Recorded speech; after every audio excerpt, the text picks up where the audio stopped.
আল্লাহ পাক সতর্ক করছেন। এখন কি বুঝতে পারছেন এই নগ্নতার যে 6 লাভ, নগ্নতা, অশ্লীলতা, পর্নোগ্রাফি, বেহায়াপনা, ফ্রি মিক্সিং, নারীদেরকে নগ্ন করে রাস্তায় বের করে নিয়ে আসা, এগুলো কার এজেন্ডা? শয়তানের এজেন্ডা। এর উপর কোনো কথা নাই, কারণ কোরআনের উপর কোনো সত্য নাই। এগুলোর উপরে কোনো কথা হবে না, বিকজ কোরআনের উপর কোনো সত্য নাই। আছে? নাই। কোরআনে আল্লাহ পাক বলেছেন যে শয়তান ফিতনায় ফেলেছিল, ইয়ানজিউ আনহুমা লিবাসাহুমা, শয়তান তোমাদের পিতামাতার লেবাস খুলে ফেলে দিয়েছিল। ওয়াতাফিকা ইয়াখতিফানি আলাইহিমা মিন ওয়ারাকিল জান্নাহ, তখন আমাদের পিতামাতা জান্নাতের গাছের যে এই যে পাতাগুলো আছে এগুলো ছিঁড়ে ছিঁড়ে লজ্জাস্থান ঢাকতে লাগলেন। ইন্নালিল্লাহ। আমাদের পিতামাতার কি দুর্দশা হয়েছিল, আমাদের পিতামাতার কি দুর্দশা, কি লজ্জা হয়েছিল তখন চিন্তা করে দেখেন। শয়তান কাপড় খুলে ফেলে দিয়েছে। আর আমাদের পিতামাতা, আমাদের মা, আমাদের বাবা জান্নাতের এই যে পাতাগুলো ছিঁড়ে ছিঁড়ে গায়ের লজ্জাস্থান ঢাকা শুরু করেছেন। কি পরিমাণ লজ্জা চিন্তা করেন। আপনাকে যদি এখানে কেউ নগ্ন করে ফেলে এবং আপনি যদি না চান বিষয়টা, সবাই জোর করে আপনার কাপড় খুলে ফেলে, আপনার কেমন লাগবে? কেমন লাগবে? এই ঘটনা ঘটেছে মহাবিশ্বে, শয়তান ঘটিয়েছে। এরপর আল্লাহ পাক ডাকলেন, ডেকে বলছেন, ইয়া আদম, হে আদম, আলাম আনহাকুমা আন তিলকুমা শাজারা, হে আদম, আমি কি তোমাদেরকে দুজনকে নিষেধ করি নাই যে গাছের কাছে যাবে না? আমি কি তোমাদের দুইজনকে নিষেধ করি নাই যে তোমরা গাছের কাছে যাবে না? তখন আদম আলাইহিস সালাম বুঝতে পারলেন যে তারা একটা বড় ভুল করে ফেলেছে। তারপর আল্লাহ রাব্বুল আলামিন দয়া পরবশ হয়ে আদম এবং হাওয়া আলাইহিস সালামকে কালিমা শিক্ষা দিলেন, তওবার কালিমা, যেই কালিমা দিয়ে তারা তওবা করতে পারেন। সেই কালিমা হচ্ছে রব্বানা যালামনা আনফুসানা ওয়া ইল্লাম তাগফির লানা ওয়া তারহামনা লানাকুনান্না মিনাল খাসিরিন। এই দোয়া শিখে নিয়ে আদম এবং হাওয়া আলাইহিস সালাম তওবা করলেন। আল্লাহ পাক তাদের তওবা কবুল করে মাফ করে দিলেন। কিন্তু জান্নাতে আর থাকা হলো না। আল্লাহ পাক বলেন, কুল নাহবিতু মিনহা জামিআ, এবার তোমরা সবাই মিলে এখন পৃথিবীতে নেমে যাও। আল্লাহ মাফ করে দিলেন, কিন্তু তোমরা এখন পৃথিবীতে নেমে যাও, জান্নাতে আর থাকা হবে না। খেয়াল করে দেখেন, ইবলিসও আল্লাহর আদেশ মানে নাই। আল্লাহ বলেছেন সেজদা করো, ইবলিস কিন্তু করে নাই। আবার আমাদের পিতা আদম আলাইহিস সালামকে আল্লাহ পাক বলেছেন গাছের কাছে যেও না, তারা চলে গেছেন। দুটোই কি অবাধ্যতা নয়? তাহলে ইবলিসকে চিরস্থায়ী জাহান্নামী করা হলো, আদম সন্তানকে কেন করা হলো না? উত্তর, আদম সন্তান আদম আলাইহিস সালাম তওবা করে ফিরে এসেছে, ইবলিস আসে নাই। তাই আমাদের দ্বারা পদে পদে ভুল হবেই, তওবা করে ফিরে আসলেই গুনাহ মাফ ইনশাআল্লাহ। আর যদি ইবলিসের মতো গুনার উপর গুনাহ করতেই থাকেন আর বলেন যে আমি ঠিক কাজ করছি, তাহলে ইনশাআল্লাহ ওই যে জাহান্নাম অপেক্ষা করছে।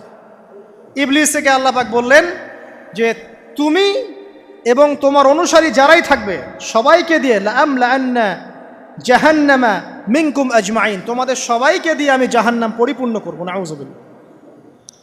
এবার সবাই পৃথিবীতে নেমে আসলো। পৃথিবীতে এসেই কি আল্লাহ পাক ছেড়ে দিলেন? না।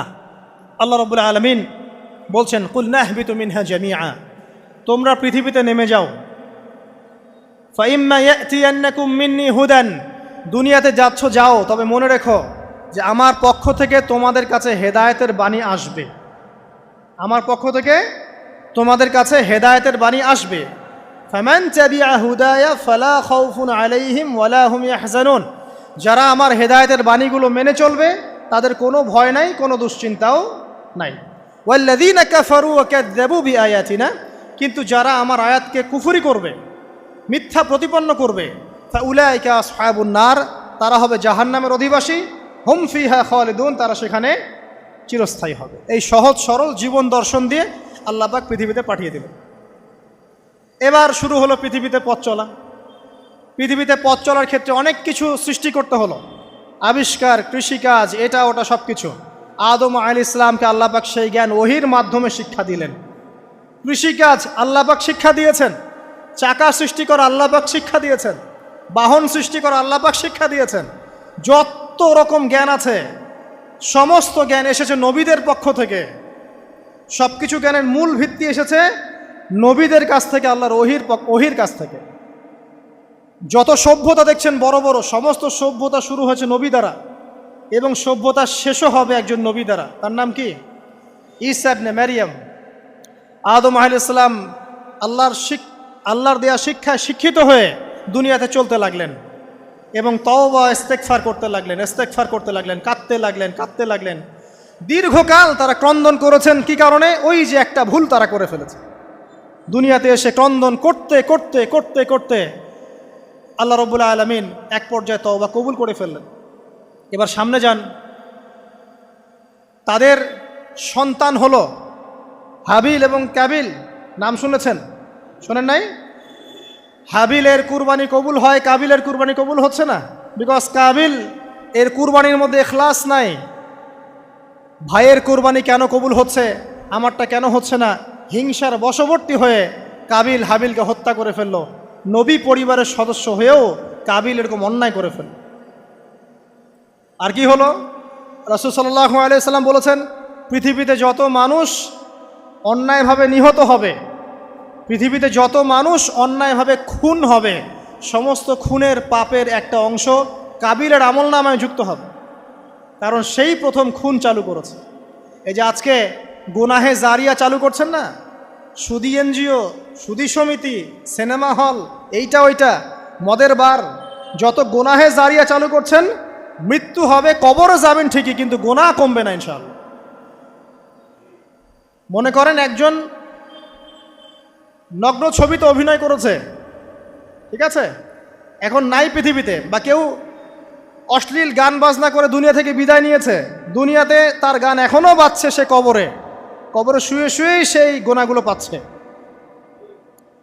ঠিক আপনি যদি এখন ভালো কোনো কাজ করেন, দিনই কোনো ভালো কাজ করেন, মসজিদ হোক, মাদ্রাসা হোক, ইয়েতিমখানা হোক, বিধবাদের কোনো প্রকল্প হোক, বৃদ্ধাশ্রম হোক, মানবতার কোনো কল্যাণমূলক কাজ হোক, মৃত্যুর পরেও ইনশাল্লাহ আপনি নেকি পেতে থাকবেন। সদকায়ে জারিয়া আর গুনাহে জারিয়া ভালো করে বুঝবেন। একটা গুনাহ করে মাফ নেওয়া আলাদা বিষয়, আর গুনাহ চলতে থাকাটা আর একটা বিষয়। আল্লাহ আমাদেরকে হেফাজত করুন, আমিন। নবী পরিবার এগিয়ে গেল এবং তাদের সময়ে তারা শুধু ক্রন্দন করেছেন, ইবাদত করেছেন, আল্লাহর কাছে ইস্তেগফার করেছেন এবং ওই যে জান্নাতে ফিরে যাওয়ার জন্য তারা আপ্রাণ চেষ্টা করেছে। এক পর্যায়ে আদম আলাইহিস সালামের বয়স যখন 960 বছর হলো, আল্লাহ রাব্বুল আলামিন তাকে ওফাত দিলেন, তার ইন্তেকাল হয়ে গেল। ইন্না লিল্লাহি ওয়া ইন্না ইলাইহি রাজিউন। এরপরেও নবী পরিবার চলতে লাগলো, চলতে পরবর্তীতে আসলেন নূহ আলাইহিস সালাম, তারপরে ইব্রাহিম, আদ জাতি, তারপর সামুদ, তারপরে শুআয়ব, কওমে মাদিয়ান, মূসা, দাউদ, সুলাইমান, ইসহাক, ইয়াকুব। নবী পরিবার চলতেই লাগলো। এক পর্যায়ে ঈসা আলাইহিস সালামের পরে মুহাম্মদ সাল্লাল্লাহু আলাইহি ওয়াসাল্লামের মধ্য দিয়ে নবীদের সিলসিলা আল্লাহ পাক শেষ করে দিলেন। এভাবেই সভ্যতা এগিয়ে গেছে, এভাবেই আমাদের পিতামাতার হাত ধরে জ্ঞান পৃথিবীতে এসেছে।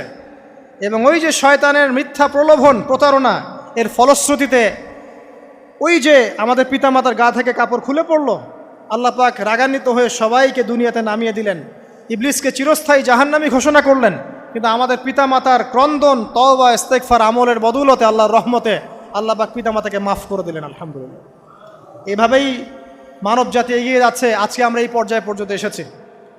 আদম আলাইহিস সালামের এই সংক্ষিপ্ত জীবনী থেকে আমরা কি শিখলাম? আমরা শিখলাম যে আল্লাহ রাব্বুল আলামিন অনেক ভালোবেসে, অনেক মহব্বত করে, মমতা দিয়ে, মায়া দিয়ে নিজের হাতে আমাদের পিতাকে সৃষ্টি করেছেন। এক, দুই, আমাদের পিতাকে আল্লাহ রাব্বুল আলামিন তার পক্ষ থেকে জ্ঞান শিক্ষা দিয়েছেন। এই কারণে আদম সন্তানরা জন্ম থেকেই দেখবেন কিছু না কিছু জ্ঞানে জ্ঞানী হয়েই থাকে। জ্ঞান আপনার ডিএনএর মধ্যে থাকেই। আল্লাহ রাব্বুল আলামিন আদম আলাইহিস সালামের মধ্যে রূহ ফুঁকে দিয়েছেন। আল্লাহ রাব্বুল আলামিন আদম আলাইহিস সালামকে জান্নাতে রেখেছেন। আল্লাহ রাব্বুল আলামিন গাছের কাছে যাওয়ার পরেও তওবা ইস্তেগফারের মধ্য দিয়ে তাকে মাফও করে দিয়েছেন। আল্লাহ রাব্বুল আলামিন আদম এবং হাওয়া আলাইহিস সালামের মধ্য দিয়ে এই পৃথিবীতে মানব জাতির সিলসিলা অব্যাহত রেখেছেন এবং কিয়ামত পর্যন্ত যত আদম সন্তান আসবে তাদের জন্য আল্লাহ পাক তার পক্ষ থেকে হেদায়েত প্রেরণ করেছেন। এক যুগে তাওরাত এসেছে, কখনো জাবুর, কখনো ইনজিল, কখনো কোরআন, সর্বশেষ টেস্টামেন্ট হিসেবে কোরআন এসেছে। এখন যদি এই ওয়াহির বাণী, কোরআন এবং এর ব্যাখ্যা হাদিস আমরা মেনে চলি, ইনশাআল্লাহ তাআলা আমরা আবার সেই জান্নাতে ফিরে যাব যেখান থেকে আমাদেরকে নামিয়ে দেওয়া হয়েছে। আর যদি আমরা কোরআন এবং হাদিস বা আল্লাহর ওয়াহির পরোয়া না করি, এর আলোকে জীবন না গড়ি, তাহলে ওই ইবলিসের সাথেই আমাদেরকে জাহান্নামে থাকতে হবে, নাউযুবিল্লাহ। আল্লাহ রাব্বুল আলামিন আমাদের সবাইকে কোরআন এবং সুন্নাহ, আল্লাহর ওয়াহি মেনে চলার তৌফিক দান করুন এবং ইবলিসের খপ্পর থেকে আল্লাহ পাক আমাদেরকে বাঁচিয়ে রাখুন। ইবলিসের যত এজেন্ট আছে ওদের আমার আপনার সবার পথে সে ওত পেতে বসে আছে। এটা যদি মাথায় থাকে তাহলে জীবনে চলা সহজ হয় না? আচ্ছা, আর কি করব? সুম্মা লাআতিয়ান্না মিন বাইনি আইদিহিম, শুধু বসেই থাকবো না, আমি আসব তাদের সামন থেকে, ওয়া মিন খালফিহিম, তাদের পিছন থেকে, ওয়া আন আইমানিহিম, তাদের ডান দিক থেকে, ওয়া আন শামাইলিহিম, তাদের বাম দিক থেকে, ওয়ালা তাজিদু আকসারাহুম শাকিরিন, হে আল্লাহ আপনি বেশিরভাগ আদম সন্তানকে শুকরগুজার পাবেন না। কার কথা? শয়তানের এই কথাটা কি সত্য না মিথ্যা? এখন বেশিরভাগ লোক নামাজ পড়ে না পড়ে না? পড়ে না। বেশিরভাগ মুসলিমের দাড়ি আছে না নাই? বেশিরভাগ মুসলিম সুদ খায় না খায় না? এখন বেশিরভাগ তরুণ প্রজন্মের জেনায় আছে না নাই? পর্নোগ্রাফি সবাই দেখে না দেখে না? অন্যের সম্পদ আত্মসাৎ মানুষ করছে না? দুর্নীতি করছে না? ঘুষ খাচ্ছে না? ইসলামের বিধান 100% পালন করে কত পার্সেন্ট মানুষ? খুব কম। আচ্ছা বাদ দেন এত বড় বড় কথা, শুধু কোরআনুল কারীম তেলাওয়াত করতে পারে কতজন মানুষ? বলি না আমরা 90% মুসলিমের বাংলাদেশ, তো 90% মুসলিমের বাংলাদেশে কত ভাগ মুসলিম কোরআন তেলাওয়াত করতে পারে? একটা শুমারি করে দেখেন, কোরআন শুমারি, এটা কোরআন শুমারি করে দেখেন যে কত পার্সেন্ট মুসলিম শুদ্ধ করে কোরআন পড়তে পারে। যারা পড়তে জানে তাদেরও পড়া যে কত ভুল আছে আলেম ওলামার কাছে গেলে বুঝতে পারবেন। আর এই ভুলের কারণে যে অর্থ কত পরিবর্তন হচ্ছে আপনি তো জানেনই না। তো এই যে শয়তান বলেছে ওয়ালা তাজিদু আকসারাহুম শাকিরিন, আপনি বেশিরভাগকেই শুকরগুজার পাবেন। তো কথা সত্য না মিথ্যা? দেখেন ও কিন্তু তার মিশনের মধ্যে ঠিকই আছে। কথা যে সত্য তার প্রমাণ সহিহ বুখারীর একটা হাদিস, যেটা 4 বার এসেছে বুখারীর মধ্যে, যে আদম আলাইহিস সালামকে ডাকা হবে কিয়ামতের মাঠে, ডেকে বলা হবে তোমার সন্তানদের মধ্য থেকে জাহান্নামীদেরকে আলাদা করে দাও। আদম আলাইহিস সালাম বলবেন কতজনকে আলাদা করে দিব? আল্লাহ পাক বলবেন প্রতি 1099 জনকে জাহান্নামের জন্য আলাদা করে দাও। শয়তানের কথা ঠিক না বেঠিক? এবার আল্লাহ রাব্বুল আলামিন তাকে বের করে দিলেন। ইবলিস এবার বের হয়ে গেল, চ্যালেঞ্জও করলো। এবার আল্লাহ পাক আদম আলাইহিস সালামকে ডেকে বলছে ইয়া আদম, এবার আদম আলাইহিস সালামের এই যে পাজর মানে বুকের পাজর, এখান থেকে তার সঙ্গিনীকে সৃষ্টি করা হলো। কারণ আদম আলাইহিস সালাম একাকী ছিলেন, একা কি থাকা যায়? একা থাকতে কষ্ট হয় না? একজন জীবন সঙ্গী লাগে না? তো আদম আলাইহিস সালামের এই বাম পাজরের হাড় থেকে হাওয়া আলাইহিস সালামকে সৃষ্টি করা হলো। সৃষ্টি করার পর আরও একটা ঘটনা আছে যে আল্লাহ রাব্বুল আলামিন আদম আলাইহিস সালামের পিঠের যে অংশটুকু আছে, এই অংশটুকু থেকে আগামীতে যত আদম সন্তান আসবে সবাইকে ছোট ছোট পিঁপড়ার আকৃতিতে সামনে নিয়ে দেখালেন। সুবহানাল্লাহ, যত আদম সন্তান আসবে আল্লাহ পাক সবাইকে আদমের সামনে দেখালেন এবং বললেন এই যে শুভ্র অংশ যারা, মানে সাদা অংশ যারা, তারা তোমার সন্তানদের মধ্য থেকে সবাই জান্নাতি। আর তোমার এই যে বাম পাশে যেগুলো কালো কালো ছোট ছোট আকৃতি দেখছো, এগুলো সব তোমার সন্তানদের মধ্য থেকে জাহান্নামী। আমরা দোয়া করি আমরা তাদের অন্তর্ভুক্ত না হই। এবার আল্লাহ পাক সবাইকে বললেন, সূরা আরাফের মধ্যে আসছে 182 নম্বর আয়াতে মনে হয়, আল্লাহ পাক বলেন আলাস্তু বিরব্বিকুম, হে আদমের সন্তানরা আমি কি তোমার রব নই? আমি কি তোমাদের রব নই? আলাস্তু বিরব্বিকুম, আমি কি তোমাদের রব নই? আলাস্তু বিরব্বিকুম, আমি কি তোমাদের রব নই? আমরা সবাই তখন বলেছিলাম বালা ইয়া রব্বি, অবশ্যই আপনি আমাদের রব। আমরা এখন ভুলে গেছি না? আমরা সবাই এই সাক্ষী দিয়ে আসছি রুহের জগতে। আর রুহের জগৎ বলে একটা জগৎ আছে, অনেক জগৎ আছে। রুহের জগৎ একটা, দুনিয়ার জগৎ একটা, জিন জাতির জগৎ আলাদা, বারজাখ পরকালে যে কবরে রাখার পরে বারজাখের জগৎ একটা, আর দারুল করার যেটা হবে একদম জান্নাত জাহান্নাম, ওটা আরেকটা জগৎ। এই যে মহাবিশ্ব যে সম্প্রসারিত হচ্ছে, এক এক গ্যালাক্সিতে এক একটা জগৎ না, এরকম বহু জগৎ আছে। রুহের জগতে আমরা এই ওয়াদা আল্লাহর কাছে করে এসেছি। এটাকে আহদে আলাস্তু বলে। কি বলে? আহদে আলাস্তু, মানে আলাস্তু বিরব্বিকুম, আমি কি তোমাদের রব নই? আমরা বলেছিলাম হ্যাঁ আপনি আমাদের রব। একটা মজার কথা আছে এখানে, যখন আদম আলাইহিস সালাম দেখছিলেন তার সন্তানদেরকে সাদা সাদা আকৃতি ছোট ছোট, এর মধ্যে একটা সন্তানকে দেখে, একজন সন্তানকে দেখে তার প্রচণ্ড ভালো লেগেছিল এবং তিনি অত্যন্ত সুদর্শন ছিলেন। তাকে দেখে তার প্রচণ্ড রকম ভালো লেগেছিল। আল্লাহ পাককে তিনি জিজ্ঞাসা করলেন, হে আল্লাহ, আমার সন্তানদের মধ্যে একে, এই সুন্দর সন্তান কে? আল্লাহ পাক বললেন, সে হচ্ছে তোমার সন্তান দাউদ। কি নাম? দাউদ আলাইহিস সালাম। আর আপনাকে বলে রাখি, আদম আলাইহিস সালামের ব্যাপারে যেমন আল্লাহ পাক বলেছেন আদম আমার খলিফা, ঠিক দাউদ আলাইহিস সালাম সম্পর্কেও আল্লাহ পাক বলেছেন দাউদ আমার খলিফা। বুঝতে পারলেন? কোথায় আছে? সূরা সদ পড়ে দেখেন। ঠিক আদম আলাইহিস সালাম সম্পর্কে আল্লাহ পাক বলেছেন না যে আমি পৃথিবীতে খলিফা পাঠাচ্ছি, ঠিক দাউদ আলাইহিস সালাম সম্পর্কেও আল্লাহ পাক বলেছেন দাউদ আমার খলিফা। ইয়া দাউদ ইন্না জাআলনাকা খলিফাতান ফিল আরদ ফাহকুম বাইনান নাসি বিল হক ওয়া লা তাত্তাবি'ল হাওয়া। আয়াতটা পড়ে দেখবেন, ওইদিকে আমি পরে আসছি। তো ওই সন্তানকে দেখে তার এত ভালো লাগলো, আল্লাহর কাছে তিনি জিজ্ঞাসা করছেন, হে আল্লাহ, আমার এই সন্তানের হায়াত কত? আল্লাহ পাক বলছেন, তোমার এই সন্তানের হায়াত হচ্ছে 60 বছর। কত বছর? 60 বছর। আর আমাদের উম্মতে মুহাম্মাদের কিন্তু গড় আয়ু এরকম 60-65, এর বেশি না গড় আয়ু। তখন আদম আলাইহিস সালাম বলেন, আল্লাহ, আমার হায়াত থেকে তাকে 40 বছর দিয়ে দাও। আমার হায়াত থেকে তাকে 40 বছর দিয়ে দাও। আল্লাহ পাক তাকে 40 বছর দিয়ে দিলেন। তাই আদম আলাইহিস সালামের 1000 বছর হায়াত হয়ে গেল 960 বছর, আর দাউদ আলাইহিস সালামের 40 বছর হায়াত হয়ে গেল 100 বছর। এখন আসেন এই জায়গায় যে আদম আলাইহিস সালাম এবং দাউদ আলাইহিস সালাম দুইজনকে আল্লাহ পাক কি বলেছেন?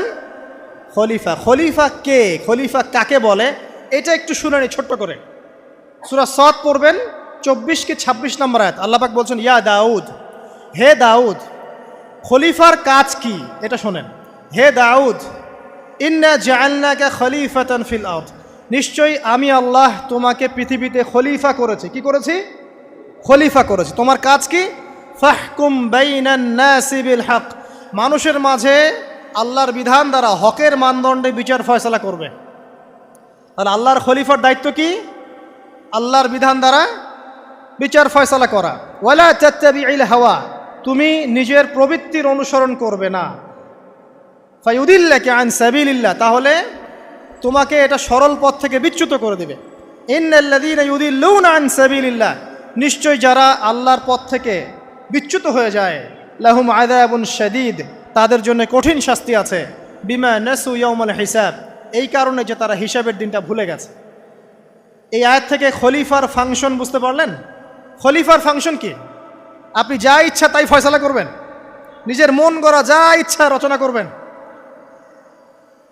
ফাহকুম বাইনান নাসি বিল হক, মানুষের মধ্যে হকের মানদণ্ডে বিচার ফয়সালা করো। হকটা কি জিনিস?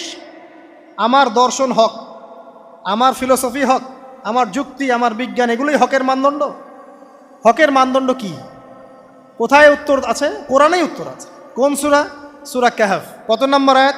আয়াত নম্বর 29। আল্লাহ পাক বলছেন, ওয়াকুলিল হাক্কু মির রাব্বিকুম, হক সেটাই যা তোমার রবের পক্ষ থেকে নাজিল। কথা কি ক্লিয়ার? হক কি জিনিস? যা তোমার রবের পক্ষ থেকে নাজিল হয়। ফামান শাআ ফালইউমিন, যার ইচ্ছা হয় সে স্বীকার করুক। ওয়ামান শাআ ফালইয়াকফুর, যার ইচ্ছা হয় সে অস্বীকার করুক। ইন্না আ'তাদনা লিযালিমিনা নারান, অস্বীকারী জালেমদের জন্য আমি আগুন প্রস্তুত করে রেখেছি। তো এখানে আপনি হকের সংজ্ঞা পেলেন এবং হকের মানদণ্ডে বিচার ফয়সালা করলে পরে খলিফা হয়। যদি আল্লাহ পাকের হকের মানদণ্ডে কেউ ফয়সালা না করে, সে আল্লাহর খলিফা নয়, সে শয়তানের খলিফা। কথা কি ক্লিয়ার? আচ্ছা, এখন যদি আপনি বাধ্য হন কোনো ক্ষেত্রে, সেটা আলাদা বিষয়। বাধ্য হয়েছেন সেটা আলাদা বিষয়, কিন্তু আকীদা স্পষ্ট থাকতে হবে যে আল্লাহ রাব্বুল আলামিনের বিধান চূড়ান্ত, এর উপর কোনো বিধান নাই। এখন আপনি আদম এবং দাউদ আলাইহিস সালামের মধ্যে একটা সম্পর্ক বুঝতে পারলেন। এবার আল্লাহ পাক আদম আলাইহিস সালামকে ডাকলেন, ডেকে বলছেন, আদম এবং হাওয়া, তোমরা দুজন উসকুন আনতা ওয়া যাওজুকাল জান্নাহ, এবার তুমি আর তোমার স্ত্রী হাওয়া তোমরা জান্নাতে থাকো। ফাকুলা মিনহা রাগাদান হাইথু শি'তুমা, জান্নাতের যেখান থেকে ইচ্ছা তোমরা ফল খাও বা যা ইচ্ছা তাই করো, সব কিছু উন্মুক্ত তোমাদের জন্য জান্নাতে। একটা বিষয়, ওয়ালা তাকরাবা হাযিহিশ শাজারা, এই যে গাছটা দেখছো, এই গাছের কাছেও যাবে না।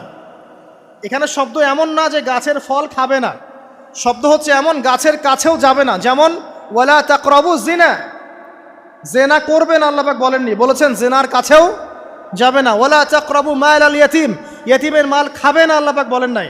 আল্লাহ বলছেন এতিমের মালের কাছেও যেও না। আমি কি বুঝাতে পারছি? এই গাছের কাছেও যেও না।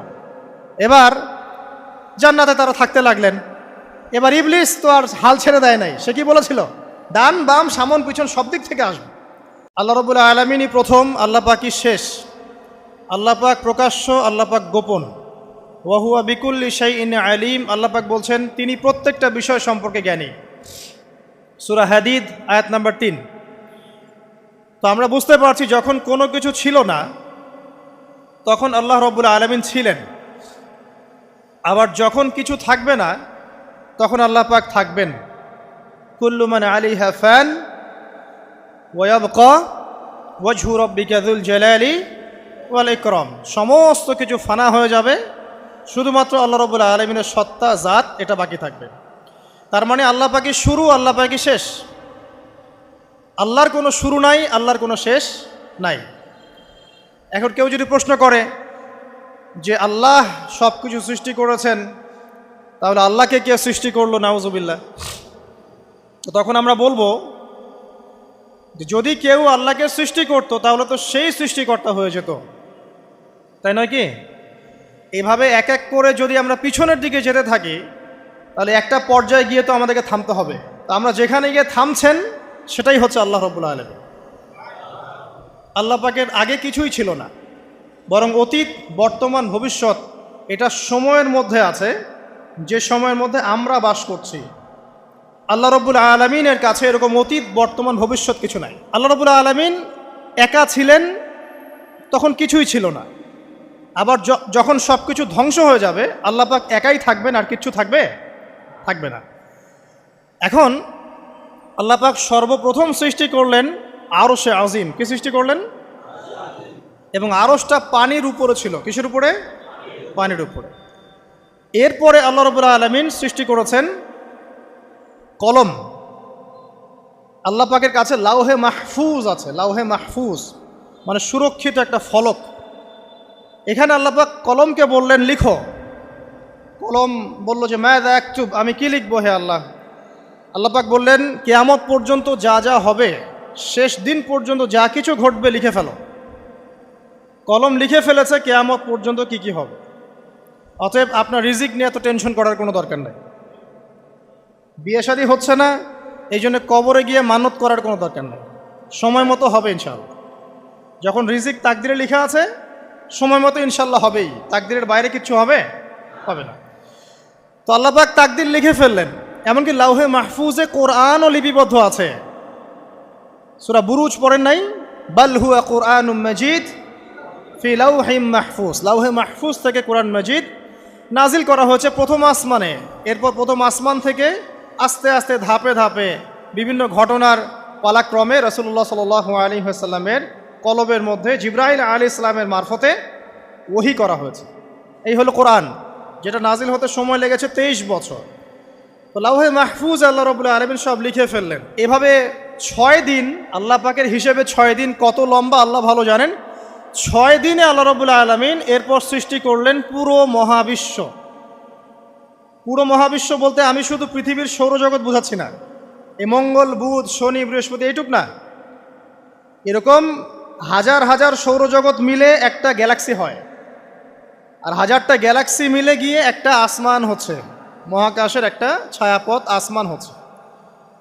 তো এরকম 7টা আসমান বা 7টা মহাবিশ্ব আল্লাহ পাক সৃষ্টি করলেন মাত্র 6 দিনে। কয় দিনে? ফি সিত্তাতি আইয়াম। 6 দিনে আল্লাহ পাক সৃষ্টি করলেন। এরপর আল্লাহ রাব্বুল আলামিন প্রত্যেক মহাকাশে তার যার যার কাজ সেটা দিলেন। যেখানে যেখানে মাখলুক সৃষ্টি করা আল্লাহ পাক করলেন। আল্লাহ রাব্বুল আলামিন মালায়েকা সৃষ্টি করলেন নূর দিয়ে। কি দিয়ে? আলো দিয়ে। আলোর মধ্য দিয়ে আল্লাহ রাব্বুল আলামিন ফেরেশতা সৃষ্টি করলেন। আল্লাহ পাক জিন সৃষ্টি করলেন। জিন কি দিয়ে? আগুন দিয়ে। একদম যেটা উত্তপ্ত আগুন, লাল আগুন, সেই আগুন দিয়ে আল্লাহ পাক জিন জাতিকে সৃষ্টি করলেন। সৃষ্টি করার পর আল্লাহ রাব্বুল আলামিন জিন জাতিকে পৃথিবীতে পাঠিয়েছেন। কোথায়? আর এখন মানুষ পৃথিবীতে যা করছে, জিন জাতীয় কিছুটা এরকমই কাজ করেছিল, বরং তার চেয়েও হয়তো বেশি করেছিল। পৃথিবীতে সে ফিতনার ফাসাদ সৃষ্টি করেছিল। এক পর্যায়ে আল্লাহ রাব্বুল আলামিন জিন জাতিকে ধ্বংস করে দিলেন। কিছু কিছু জিনকে আল্লাহ পাক অবশিষ্ট রাখলেন, যেগুলো পাহাড়ে, পর্বতে, বিভিন্ন জায়গায়, সমুদ্রে আশ্রয় নিল। পাহাড়ি এলাকাগুলোতে জিন থাকে, গভীর সমুদ্রে জিন থাকে, হ্যাঁ, জঙ্গলে জিন থাকে, এরকম কিছু জায়গা আছে, এগুলোর মধ্যে জিনরা থাকে। তো ওদেরকে ডিস্টার্ব করতে গেলে সমস্যা, আপনাকে ধরে ফেলবে। আর যদি প্রতিদিন সকাল সন্ধ্যার জিকির আজগার ঠিকঠাক মতো না করেন, কোরআন তেলাওয়াত ঠিকঠাক মতো না করেন, নামাজি না হন, আর পবিত্র না থাকেন, তাহলে জিন ধরার সম্ভাবনা বেশি। আর আমার মনে হয় এখনকার যে মেয়েগুলো রাস্তাঘাটে ঘোরাফেরা করে, এদের বেশিরভাগই জিন ধরা। কারণ আছে, এমনি এমনি বলি নাই। এটা আপনাকে বুঝতে হলে আল্লাহ এবং তার রাসূলের চোখ দিয়ে দেখতে হবে তো, কারণ তাদের চালচলন স্বাভাবিক না, কিছু একটা ওদের উপর ভর করেছে। ওই ভরটা করার কারণে তার চালচলন আজকে এমন হয়ে গেছে। এবং বহু মেয়ের ঘটনা এমন শোনা যায় যে সরাসরি তারা জিন দ্বারা ইফেক্টেড হয়। দেখেন না, রুকিয়া করতে হয়, শরীয়ীভাবে রুকিয়া করতে হয়। তো খেয়াল রাখবেন, সকাল সন্ধ্যার জিকির আজগার ঠিক রাখবেন, কোরআন তেলাওয়াতটা ঠিক রাখবেন, নামাজি হবেন, পাক পবিত্র থাকবেন, জিন আপনাকে কোনো ক্ষতি করতে পারবেন না ইনশাআল্লাহ। জিনরা কিন্তু রাসূল সাল্লাল্লাহু আলাইহি ওয়াসাল্লামেরও ক্ষতি করার চেষ্টা করেছিল। আল্লাহ রাসূল সাল্লাল্লাহু আলাইহি ওয়াসাল্লাম ওটাকে ধরেছিলেন, ধরে মসজিদের খুঁটির সাথে বেঁধে রেখেছে। নামাজের মধ্যে জিন আমাদের নবীকে ডিস্টার্ব করেছিল, আল্লাহ রাসূল ওই জিনকে ধরেছেন, ধরে খুঁটির সাথে বেঁধে রেখেছেন। তারপরে তার মনে পড়লো সুলাইমান আলাইহিস সালামের কথা। সুলাইমান আলাইহিস সালাম বলেছিল আল্লাহকে, আল্লাহ আমাকে যে ক্ষমতা তুমি দিয়েছো, আমার পরে কাউকে এই ক্ষমতা আর দিও না। আর সুলাইমান আলাইহিস সালামকে আল্লাহ পাক জিন জাতিকে অনুগত করে দিয়েছিলেন। সুলাইমান আলাইহিস সালামের নির্দেশে জিন জাতি বিভিন্ন কাজ করত, এমনকি সমুদ্রের মধ্যে ডুবুরির কাজও করত, সমুদ্রের ভিতর থেকে রত্ন বের করে নিয়ে আসতো। এগুলো কিন্তু অলিক রূপকথা নয়, সত্য ঘটনা। তখন নবী সাল্লাল্লাহু আলাইহি ওয়াসাল্লাম বললেন যে আমার ভাই সুলাইমানের কথা আমার মনে পড়ে গেল, তাই আমি জিনটাকে ছেড়ে দিলাম। তো আল্লাহ পাক জিন জাতিকে সৃষ্টি করে এই পৃথিবীতে পাঠানোর পর তারা এরকম ফিতনা এবং ফাসাদ সৃষ্টি করার পরে আল্লাহ পাক ওদেরকে ধ্বংস করে দেন। দেওয়ার পরে আরও অনেক যুগ এবং অনেক শতাব্দী কেটে যায়। কত যুগ কত শতাব্দী আল্লাহ ভালো জানেন। অনেক লম্বা সময় পরে গিয়ে আল্লাহ রাব্বুল আলামিন ফেরেশতাদেরকে ডাকেন। কাদেরকে ডাকেন? তাদেরকে ডেকে বলেন, ওয়া ইয ক্বালা রাব্বুকা লিল মালায়েকা, স্মরণ করো নবী সেই সময়ের কথা যখন তোমার রব ফেরেশতাদেরকে ডাকলেন, ডেকে বললেন, ইন্নী জাইলুন ফিল আরদি খলিফা, হে ফেরেশতা মণ্ডলী, আমি পৃথিবীতে আমার খলিফা পাঠাতে চাই। কি পাঠাতে চাই ভাই? খলিফা। খলিফার দুটো অর্থ, একটা হচ্ছে ওই যে জিনরা যে চলে গেল, ওর স্থলাভিষিক্ত হয়ে আরেকটা জাতি, স্থলাভিষিক্ত হওয়া। আরেকটা ব্যাখ্যা হচ্ছে খলিফা শব্দের মানে হচ্ছে যে ব্যক্তি আল্লাহ পাকের বিধান অনুযায়ী পৃথিবীতে বিচার ফয়সালা করে, সে আল্লাহর খলিফা। আমি কি বুঝাতে পারছি? আল্লাহ পাক ফেরেশতাদেরকে বললেন, আমি পৃথিবীতে আমার খলিফা পাঠাতে চাই, প্রতিনিধি, এবং যে আল্লাহর বিধান দ্বারা বিচার ফয়সালা করে। তখন ফেরেশতারা বলছেন, ক্বালু, ফেরেশতারা বলছেন, আতাজআলু ফিহা মান ইউফসিদু ফিহা ওয়া ইয়াসফিকুদ দিমা, হে আল্লাহ, আপনি কি এমন কোন সৃষ্টিকে আবার পৃথিবীতে পাঠাতে চান যে পৃথিবীতে গিয়ে ফিতনা ফাসাদ সৃষ্টি করবে অথবা রক্তপাত ঘটাবে? ফেরেশতারা এই কথা কিভাবে বলতে পারলো? হ্যাঁ, জিন জাতির অভিজ্ঞতার আলোকে। ঠিক আছে? তখন আল্লাহ পাক বলছেন, ইন্নী আ'লামু মা লা তা'লামুন, দেখো আমি যা জানি তোমরা তা জানো না। মানে তারা ফিতনা ফাসাদ সৃষ্টি করতে পারে, কিন্তু আমার কিছু মুখলেস বান্দা থাকবে যারা এই পথে পা বাড়াবে না। আচ্ছা, এবার আল্লাহ রাব্বুল আলামিন আদম আলাইহিস সালামকে সৃষ্টি করলেন। আল্লাহ পাক নিজের হাত দিয়ে আদম আলাইহিস সালামকে সৃষ্টি করেছেন। সূরা সদের মধ্যে আল্লাহ পাক বলেছেন, দেখুন, মহাবিশ্বের কোনো সৃষ্টির ব্যাপারে বলা হয়নি যে খলাকতু বিয়াদাই, আমি নিজ হাতে তাকে সৃষ্টি করেছি। শুধুমাত্র আদম আলাইহিস সালাম, আমাদের পিতার ক্ষেত্রে বলা হয়েছে খলাকতু বিয়াদাই, আমি নিজ হাতে তাকে সৃষ্টি করেছি। কত সম্মান, কত ভালোবাসা, তাই না? এবার আল্লাহ রাব্বুল আলামিন আদম আলাইহিস সালামকে সমস্ত নাম শিক্ষা দিলেন। সমস্ত নাম মানে কি? ওয়াল্লামা আদামাল আসমাআ কুল্লাহা, আল্লাহ পাক বলছেন এরপর আমি আদম আলাইহিস সালামকে মহাবিশ্বের যত জ্ঞান আছে সমস্ত নাম শিক্ষা দিয়ে দিলাম। সুবহানাল্লাহ। যেই জ্ঞান ফেরেশতাদেরও ছিল না, যেই জ্ঞান ইবলিসেরও ছিল না। ইবলিস কিন্তু অনেক জ্ঞানী ছিল, অনেক বড় আবেদ ছিল, সে দীর্ঘদিন আল্লাহর ইবাদত করেছে, কিন্তু এই জ্ঞান কিন্তু তারও ছিল না, ফেরেশতাদেরও ছিল না। সুম্মা আরাদাহুম আলাল মালাইকা